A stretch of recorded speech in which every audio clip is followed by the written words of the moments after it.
winners believe in their dreams when that's all they have to hang on to. Your mind stores as reality what you vividly, repeatedly imagine, what you visualize and internalize, you can come to realize and materialize.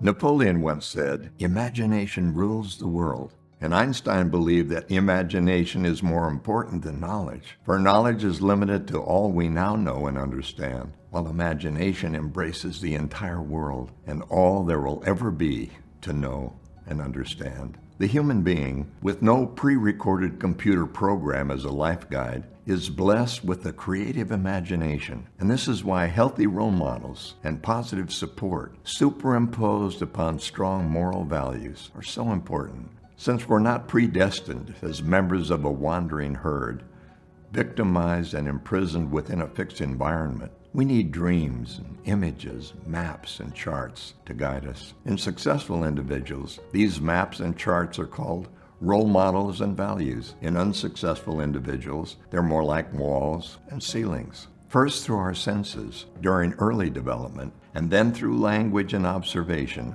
we record, build, and photograph our video, audio, and sensory software. And this recorded self-concept, or self-image, this mental picture of self, when nourished and cultivated, is a primary field in which happiness and success grow and flourish. But this same mental self-concept, when undernourished or neglected, becomes a spawning pond for low achievement, deviant behavior, and unhappiness. We notice that many people see themselves as inadequate. The early messages recorded on their inner software say, "I can't do things very well, especially new things. And I don't think people like the way I look. And there's no sense in really trying because I'll probably get it wrong and won't succeed anyway."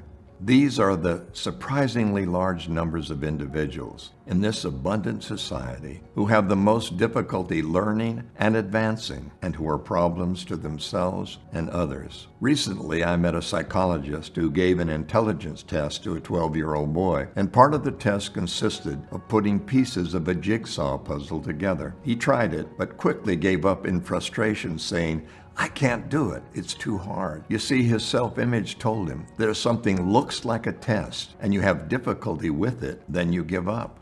And we found that the successful people are the ones whose inner video software carries a message something like this: I can do things pretty well, a variety of things. I can try new challenges and be successful. And when things don't go smoothly at first, I keep trying, or I get more information to do it in a different way until it works out right. These are the few who can and usually do learn the most and who can share and give the most to others from what they've learned. They've discovered that their imaginations serve as a life-governing device, that if your self-image can't possibly see yourself doing something or achieving something, you literally cannot do it. Self-esteem is how you feel about yourself. Self-image is how you see yourself. Self-confidence is proof of your value through your actions. So winners believe in their dreams when that's all they have to hang on to. Your mind stores as reality what you vividly, repeatedly imagine. What you visualize and internalize, you can come to realize and materialize. By the time children reach school age, they've watched over 20,000 commercials, most of which teach them to consume more and that life's problems can be solved by a certain product in about 60 seconds or less. We're growing up with TV, the World Wide Web, including Facebook and Instagrams, as our windows to the world. And these images have become the basis for many of our beliefs and values. And by the time we leave high school or college, most of us will have spent 70% more time in front of a screen than in the classroom or having rewarding experience with our parents, families, and friends. And we really can't blame the commercial media for the situation, because the quality of programming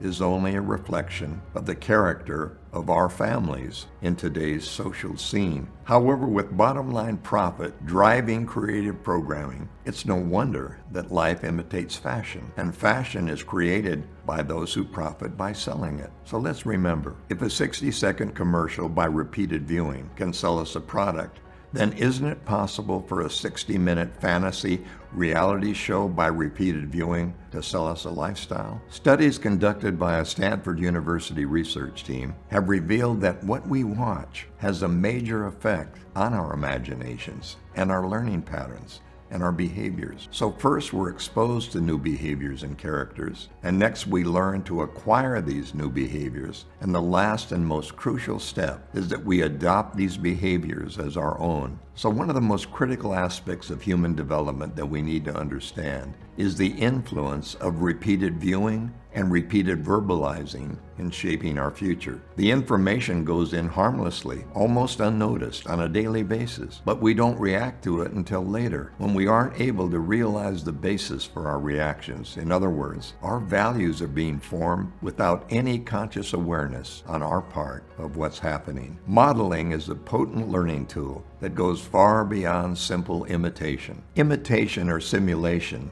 is a conscious training process by which a person intentionally copies the behavior of someone else. But modeling takes place unconsciously, as one individual gradually assumes the characteristics of someone else, particularly someone who he or she likes or admires. Creativity is seeing in advance an idea that can become a solution to a major problem or need, and holding on to that idea until it works or until a better idea is implemented. Creativity is holding on to your dreams even when others laugh at you. Creativity comes from having mentors and coaches who are interested in your success. Coaches who listen unconditionally, who praise often and criticize constructively the behavior that is undesirable while not directly criticizing the individual. Creativity is having curious leaders who are open to new ideas and to better ways of doing things, and who are not so set in their ways that they prejudice and prejudge everything in advance. Unimaginative and unproductive people say, it may be possible, but it's too difficult. But creative individuals say, it may be difficult, but it's always possible. So here's the question for today.